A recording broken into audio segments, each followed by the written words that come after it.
اے کملی میں لپٹنے والے، رات کو قیام کیا کرو مگر تھوڑی سی رات، یعنی نصف رات یا اس سے کچھ کم قیام کرو یا کچھ زیادہ، اور قرآن کو اچھی طرح ٹھہر ٹھہر کر پڑھا کرو۔ ہم ان قریب تم پر ایک بھاری فرمان نازل کریں گے۔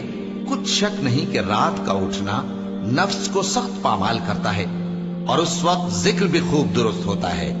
دن کے وقت تو تمہیں اور بہت سے شغل ہوتے ہیں، تو اپنے پروردگار کے نام کا ذکر کرو اور ہر طرف سے بے تعلق ہو کر اسی کی طرف متوجہ ہو جاؤ۔ وہی مشرق اور مغرب کا مالک ہے، اس کے سوا کوئی معبود نہیں، تو اسی کو اپنا کارساز بناؤ۔ اور جو دل آزار باتیں یہ لوگ کہتے ہیں ان کو سہتے رہو، اور خوبصورتی سے ان سے کنارہ کش رہو، اور مجھے ان جھٹلانے والوں سے جو دولت مند ہیں سمجھ لینے دو، اور ان کو تھوڑی سی مہلت دے دو۔ کچھ شک نہیں کہ ہمارے پاس بیڑیاں ہیں اور بڑی زبردست آگ ہے، اور گلے میں اٹکنے والا کھانا ہے، اور درد دینے والا عذاب ہے۔ جس دن زمین اور پہاڑ کانپنے لگیں اور پہاڑ ایسے بھربھرے ہو جائیں گے جیسے ریت کے ٹیلے، اے اہل مکہ، جس طرح ہم نے فرعون کے پاس موسیٰ کو پیغمبر بنا کر بھیجا تھا، اسی طرح تمہارے پاس بھی محمد صلی اللہ علیہ وآلہ وسلم ایک رسول بھیجے ہیں جو تمہارے مقابلے میں گواہ ہوں گے۔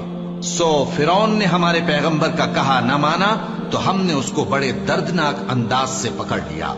اگر تم بھی ان پیغمبر کو نہ مانو گے تو اس دن سے کس طرح بچو گے جو بچوں کو بوڑھا کر دے گا، جس سے آسمان پھٹ جائے گا۔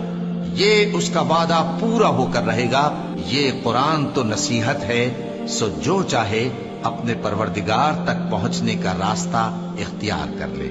تمہارا پروردگار خوب جانتا ہے کہ تم اور تمہارے ساتھ کے لوگ کبھی 2/3 رات کے قریب اور کبھی آدھی رات اور کبھی تہائی رات قیام کیا کرتے ہو، اور اللہ رات اور دن کا اندازہ رکھتا ہے۔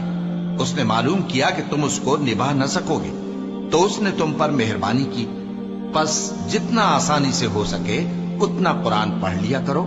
اس نے جانا کہ تم میں بعض بیمار بھی ہوں گے، اور بعض اللہ کے فضل یعنی معاش کی تلاش میں ملک میں سفر کریں گے، اور بعض اللہ کی راہ میں لڑیں گے، تو جتنا آسانی سے ہو سکے اتنا قرآن پڑھ لیا کرو، اور نماز قائم کرتے رہو، اور زکوٰۃ ادا کرتے رہو، اور اللہ کو نیک نیتی سے قرض دیتے رہو، اور جو عمل نیک تم اپنے لیے آگے بھیجو گے اس کو اللہ کے ہاں بہتر اور صلے میں بہت عظیم پاؤ گے، اور اللہ سے بخشش مانگتے رہو، بے شک اللہ بخشنے والا ہے، مہربان ہے۔